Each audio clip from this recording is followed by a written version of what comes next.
favorite armchair, the familiar hum of the evening news filling the background as he absently scrolled through his phone. The soft glow of the screen illuminated his calm, composed face, a face that masked an undercurrent of unease. His wife Rebecca had been unusually distracted lately. Her once warm laughter had turned brittle, her conversations evasive. They had built their lives on mutual trust, but Andrew couldn't ignore the faint whiff of something amiss. That evening, as Rebecca sat across from him, typing away on her laptop, a notification flashed on her phone, left unattended on the coffee table. It was an unfamiliar name, accompanied by a message. "Last night was unforgettable. Can't wait to see you again." Andrew's heart skipped a beat. He stared at the phone, the words burning into his mind. He glanced at Rebecca, who seemed engrossed in her work. A war raged within him. Should he confront her immediately? What if it was a misunderstanding? As a man who valued calm and rationality, he decided against an impulsive reaction. Instead, he would seek clarity first. Later that night, after Rebecca had gone to bed, Andrew retrieved her phone, a pang of guilt twisting in his gut. It wasn't in his nature to invade someone's privacy, but this felt different, urgent.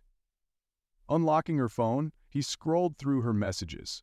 Most were mundane, but the same name from earlier appeared multiple times in her inbox.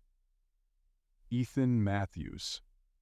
Andrew's pulse quickened as he scanned the messages, each one dripping with flirtation, intimacy, and hints of secret meetings. The cold realization settled over him like a shroud. The evidence was undeniable, yet Andrew found himself clinging to slivers of hope. Maybe there's an explanation, he thought, but the deeper he dug, the more his worst fears were confirmed. Hotel reservations, cryptic messages about work trips, and even photos of Rebecca with Ethan, her co-worker. That night, Andrew lay awake, staring at the ceiling. Memories of their life together flashed before his eyes. Their wedding day, their first home, the dreams they had shared. Each memory now felt tainted. Questions swirled in his mind. Why? When did it begin? Was it something I did or didn't do? The next morning, Andrew resolved to confront Rebecca, but as she breezed through the kitchen, casually sipping her coffee and humming a tune, he hesitated. Her demeanor was so normal, so unshaken, that he found himself questioning everything again. Instead, he decided to play along for now, to observe, to gather every detail. Andrew knew one thing for certain. He couldn't live with half-truths or buried suspicions. Whatever was happening, he needed the full story, and he wouldn't stop until he had it. Thus began Andrew's journey, a quiet yet intense quest for the truth. The discovery of that single message had opened Pandora's box, and there was no turning back. Andrew had always prided himself on his methodical nature. As an architect, he had spent years crafting blueprints, meticulously planning every detail before laying a single brick. Now, faced with the wreckage of his marriage, he approached the situation with the same precision and care. Confrontation could wait. First, he needed clarity, a complete picture of what he was dealing with. The following days were a delicate balancing act. Andrew kept his routine steady, his demeanor composed. He still kissed Rebecca goodbye each morning, prepared dinner when she came home late, and laughed at her anecdotes about office life. But beneath the surface he was watching, piecing together the threads of a secret life unraveling before his eyes. One evening, while Rebecca was in the shower, Andrew sat at the dining table, scrolling through her laptop. It was a gamble.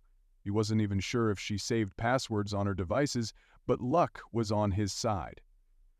A few clicks later, he found himself inside her email account. The inbox told a story he didn't want to believe.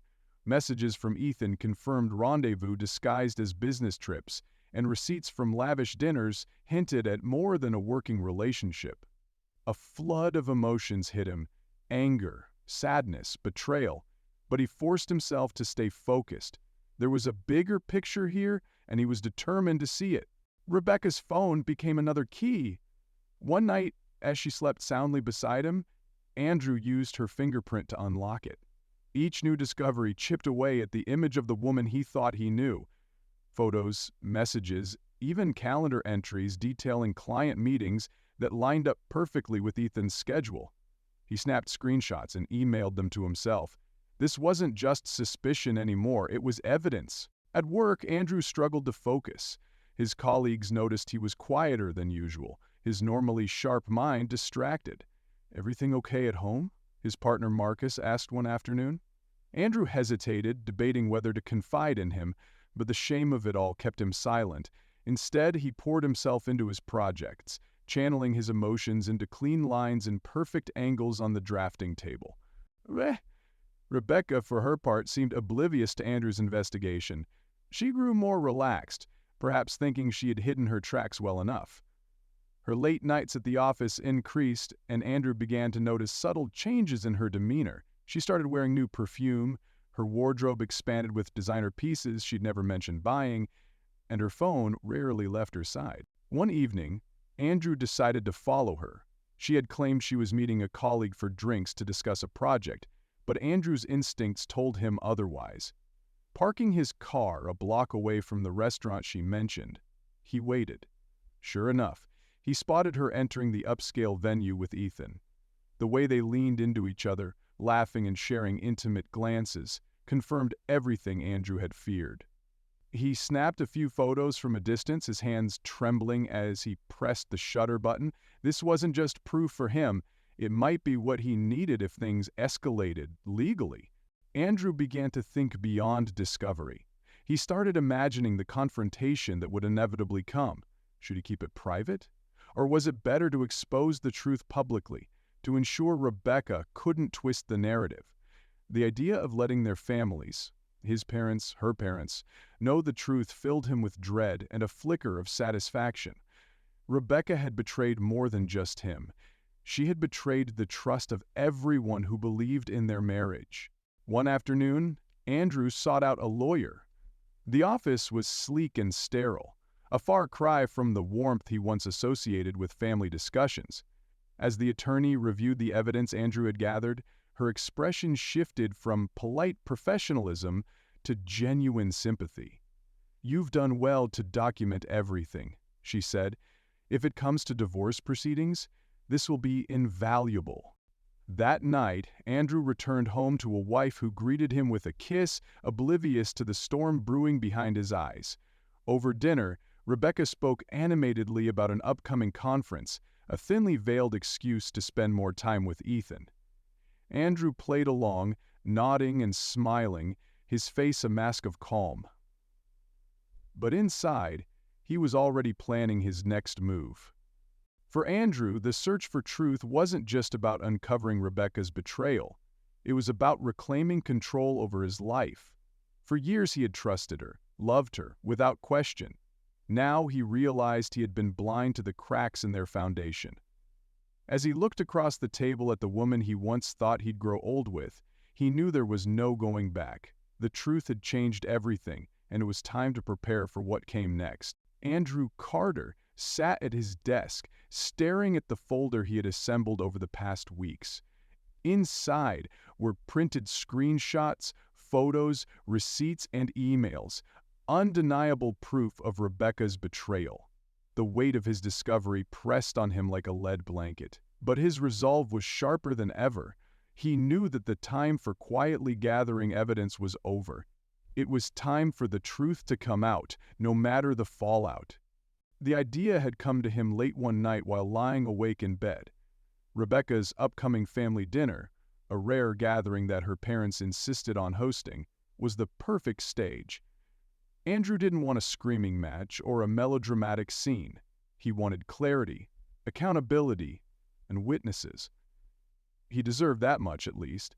The day of the dinner arrived, and Andrew dressed carefully. His reflection in the mirror was calm, his expression almost detached. He had rehearsed this moment 100 times in his mind, visualizing every possible reaction Rebecca might have. If there was one thing he knew, it was that she wouldn't expect this. At the restaurant, Rebecca's family greeted them warmly. Her mother, always the picture of graciousness, kissed Andrew's cheek and complimented his tie. Her father patted him on the back, joking about Andrew needing to eat more to keep up with the Carters' notoriously large appetites. Rebecca, radiant in a new dress, played the role of the devoted wife seamlessly.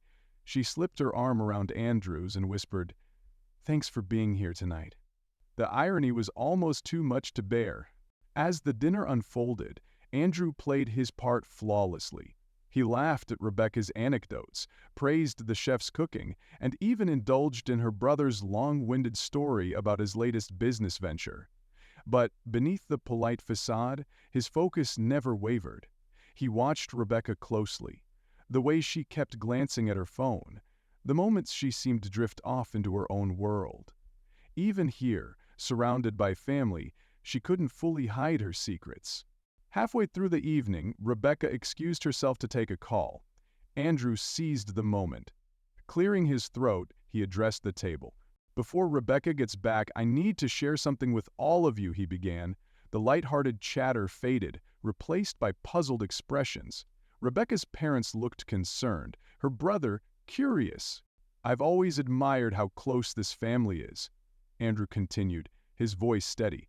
"You've always treated me like one of your own, and for that I'm grateful. But tonight, I need to address something that has shaken my trust. Something that involves Rebecca, and, unfortunately, someone else." As he spoke, he reached into his bag and pulled out the folder. His hand rested on it, the weight of the moment sinking in. "This isn't easy for me to share, but I think you deserve to know the truth." Rebecca returned to the room just in time to hear his last words. She froze in the doorway, her expression shifting from confusion to alarm. "Andrew, what's going on?" He looked at her, his face unreadable. "Rebecca, why don't you sit down? I think it's time we all had a conversation." For a moment, the room was silent except for the clinking of a waiter clearing plates in the background. Rebecca's eyes darted to the folder, then back to Andrew. "What is this about?" she demanded, her voice a mix of nervousness and irritation. Andrew didn't flinch. "It's about honesty, Rebecca, and respect. Two things I thought were cornerstones of our marriage, until I discovered they weren't." Rebecca's mother gasped softly, her hand flying to her chest. Her father's brow furrowed in confusion. "What are you talking about, Andrew?" he asked. Andrew opened the folder and began laying out its contents one by one. He didn't rush or raise his voice. Photos of Rebecca and Ethan, time-stamped text exchanges, receipts for hotel stays. Each piece of evidence was presented methodically, like a lawyer making his case. With every new item, Rebecca's face grew paler. "This is ridiculous," she blurted out, her voice shaky. "Andrew, you've completely misunderstood." "Have I?" Andrew interrupted, his tone measured but firm. He slid the final piece of evidence across the table. A printout of an email exchange between Rebecca and Ethan, outlining their plans to continue their affair under the guise of work trips. "Explain this, Rebecca. Help me understand." Rebecca's brother leaned forward, his mouth agape. "Is this real?" he asked, disbelief coloring his tone. Her mother was crying quietly now, her napkin pressed to her lips. Rebecca looked around the table, her earlier composure crumbling. "This isn't fair," she hissed at Andrew. "You had no right to go through my private life." Andrew's calm exterior cracked slightly, anger flickering in his eyes. "Your private life? Rebecca, we're married. Or at least, I thought we were. Was I supposed to just ignore the lies, the betrayals?" She stood abruptly, her chair scraping against the floor. "You're trying to humiliate me in front of my family. You're just being vindictive." Andrew stood as well, towering over her. His voice remained steady, but the hurt in his words was unmistakable. "This isn't about humiliation, Rebecca. It's about accountability. You made choices, and those choices have consequences." The evening ended in chaos. Rebecca stormed out, her parents torn between comforting her and apologizing to Andrew. Her brother muttered something about needing air and disappeared shortly after. Andrew nodded, his emotions finally catching up to him. None of us did. Driving home alone, Andrew felt a strange mix of relief and sorrow. The confrontation was over, but the road ahead was still uncertain. For the first time in weeks, though, he felt a glimmer of hope. He had faced the truth head-on, and now he could finally begin to rebuild. The days following the family dinner were a whirlwind of emotions and actions. The confrontation had shattered the fragile normalcy Andrew had clung to, leaving behind an emotional battlefield. Rebecca's betrayal was now out in the open, and there was no taking it back. As much as Andrew wanted to shut himself away and process it all in solitude, life marched on relentlessly, dragging him with it. Rebecca moved out of their shared home 2 days after the dinner. The departure was messy and filled with tension. She packed hastily, her movements jerky and frustrated, as though blaming Andrew for the mess she had created. He didn't offer to help or stop her. Instead, he stood by silently, watching her gather fragments of the life they had built together. "This isn't over," Rebecca snapped as she shoved a suitcase into the trunk of her car. "You had no right to expose me like that." Andrew didn't rise to the bait. He simply crossed his arms, his face a mask of composure. "It was already over the moment you decided to lie to me," he replied. Her eyes flashed with anger, but there was nothing left to say. She slammed the car door shut and drove off, leaving Andrew standing alone in the driveway. The house felt oppressively quiet in her absence. Though the silence brought a measure of peace, it also carried a heavy weight of loss. Andrew roamed the rooms aimlessly, his mind swirling with memories. Rebecca laughing in the kitchen, the two of them decorating the Christmas tree, their long conversations late into the night, when life still felt simple. Each room told a story, and every story seemed tainted now. Determined not to wallow in self-pity, Andrew began the slow process of reclaiming his space. He took down photos of their life together, boxing them up and tucking them away in the attic. The wedding photo that had sat on their mantel for years now felt like a cruel joke. With a sigh, Andrew replaced it with a picture of his parents, two people whose love and loyalty had been unwavering. Rebecca's absence didn't stop the world from weighing in. Word of the dinner confrontation had spread through their social circles like wildfire. Friends called, texted, and even dropped by unannounced to offer their support, or, in some cases, to pry for details. "Man, I can't believe she did that to you," Marcus said over coffee one morning. "You guys always seemed so solid. If it can happen to you," Andrew forced a half smile, "it can happen to anyone, apparently." He quickly grew tired of the sympathy and well-meaning advice.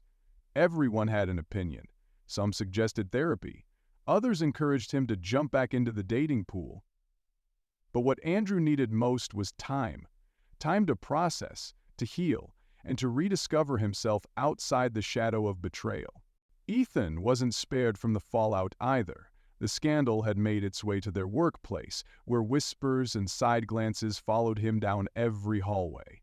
Andrew had anticipated this and took no joy in it, but he couldn't deny the small sense of vindication he felt when Ethan's name appeared in an internal investigation. Rebecca, too, faced repercussions. Her reputation among family and friends was in tatters. Her parents, once her staunchest supporters, were furious at the way she had humiliated Andrew and tarnished the family's name. Rebecca's mother, a formidable woman who valued appearances above all else, called Andrew one evening. "I don't know how to apologize for what she's done," she said, her voice heavy with regret. "We raised her better than this." Andrew appreciated the sentiment but knew it wouldn't change anything. "It's not your fault," he said. "Rebecca made her own choices." As the weeks passed, Andrew began to focus on rebuilding. He threw himself into work, taking on challenging projects that required his full attention. The precision and creativity of architecture became his refuge, a way to channel his emotions into something tangible and lasting. He found solace in designing homes for others, even as his own felt empty and incomplete. His evenings, once filled with shared meals and quiet companionship, became opportunities for self-reflection. He started reading again, devouring books he'd always meant to get to but never had the time. He took up jogging, finding a rhythm in the steady pounding of his feet against the pavement. The physical exertion brought clarity, a reminder that he was still capable of moving forward, one step at a time. Andrew also reconnected with old friends he had drifted away from during his marriage. He realized how much of himself he had sacrificed to maintain a relationship that, in hindsight, had been imbalanced for years. A casual dinner with an old college buddy turned into a heartfelt conversation about resilience and starting over. "You're stronger than you think," his friend said. "You just haven't had to flex that muscle in a while." The words stuck with Andrew. Perhaps his strength wasn't in keeping his emotions locked away, but in facing them head-on. One quiet evening, Andrew sat on his porch with a glass of wine, watching the sunset. For the first time in weeks, he felt a sense of peace. He had survived the worst of it, the betrayal, the confrontation, the loneliness, and was beginning to see a glimmer of hope on the horizon. The path ahead was still uncertain, but Andrew was no longer afraid of the unknown. His life had been irrevocably changed, but he was determined to build something new from the ruins. After all, he was an architect, not just of buildings, but of his own future. And this time, he would lay every brick with intention and care. Months had passed since the confrontation at the family dinner. The initial sting of betrayal had dulled into a persistent ache, but Andrew found himself slowly reclaiming the pieces of his life. Though the scars of Rebecca's infidelity remained, they no longer defined him. Instead, they became a reminder of the lessons he had learned about trust, resilience, and the power of self-respect. Andrew's journey toward healing began with the small but significant steps of reclaiming his autonomy. He threw himself into his work with newfound vigor, and in a different world he recognized his own power, forging his own path in the world he truly experienced, and poured his work into so many new endeavors. Andrew's journey toward healing began with the small but significant steps of reclaiming his autonomy. Andrew took on projects that challenged him, pouring his emotions into designs that spoke of renewal and hope. Each blueprint became a testament to his growth, a physical representation of his desire to build something enduring and meaningful. One project in particular became his passion, a community center designed to foster connection and support. As he worked late into the evenings, sketching plans and tweaking details, Andrew realized he wasn't just creating a building. He was creating a symbol of resilience, something that could bring people together in ways he now deeply appreciated. Outside of work, Andrew embraced new routines that brought him peace and fulfillment. Mornings began with long runs through the park, the steady rhythm of his feet grounding him in the present. Evenings were for quiet reflection, often spent on the porch with a book or a glass of wine. The solitude, which had once felt oppressive, became a source of strength. He also rediscovered old passions: cooking, painting, even tinkering with woodworking in the garage. These activities, once neglected during his marriage, now filled his time with a sense of purpose. As he sanded down rough edges or experimented with new recipes, Andrew felt himself regaining the parts of his identity he had sacrificed over the years. Rebecca's departure had left a void in the social circles they once shared, but Andrew quickly found that not all relationships were worth mourning. He cultivated deeper connections with those who had stood by him, colleagues, old friends, and even new acquaintances who admired his quiet resilience. One such connection came unexpectedly. During a community workshop for the center he was designing, Andrew met Clara, a journalist covering the project. Clara was warm and thoughtful, her questions probing but kind. They bonded over shared values and late-night brainstorming sessions about how architecture could change lives. At first, Andrew was hesitant to let anyone new into his life. The wounds from Rebecca's betrayal were still fresh, and the idea of vulnerability felt daunting. But Clara's presence was different: gentle, unassuming, and free of pressure. Their friendship grew slowly, organically, and for the first time in a long while Andrew felt a flicker of hope for the future. As the seasons changed, so did Andrew. What had started as a journey of survival evolved into one of reinvention. He sought therapy to process the deeper emotions Rebecca's actions had stirred within him, feelings of inadequacy, betrayal, and grief. Through these sessions, Andrew began to understand himself more deeply than ever before. He learned that his worth was not tied to someone else's choices and that his capacity for love and trust had not been destroyed. He also found himself reevaluating the life he had envisioned before the betrayal. The dreams he once shared with Rebecca, raising a family, traveling the world, building a legacy, remained, but they were no longer bound to her. Instead, they became a blueprint for the life he would craft on his own terms. The final turning point came on a crisp autumn morning when Andrew visited the site of the community center he had designed. The foundation had been laid, and the framework was beginning to take shape. Standing amid the hum of construction equipment and the chatter of workers, Andrew felt a deep sense of satisfaction. This was his work, his vision, brought to life despite the chaos and pain he had endured. A woman passing by with her child stopped to ask about the project, and Andrew explained its purpose with quiet pride. As she thanked him and walked away, Andrew realized something profound. He had found a way to transform his pain into something meaningful, something that could impact others in a positive way. By the time winter rolled around, Andrew felt like a new man, not unscathed but stronger, wiser, and ready to embrace whatever came next. He spent the holidays with his family, surrounded by warmth and love that reminded him of the stability he still had. He reached out to old friends, rekindling bonds that had faded during his marriage. And he allowed himself to hope that one day he might find love again, not as a replacement for what he had lost, but as a testament to what he had learned about himself. As Andrew stood on his porch on New Year's Eve, watching the city lights flicker against the night sky, he thought about everything he had endured: the betrayal, the heartbreak, the struggle to move forward. It had all been painful, but it had also been transformative. He was no longer the man defined by his wife's choices. He was Andrew Carter, architect, survivor, and builder of a new, brighter future. This time the foundation was stronger than ever.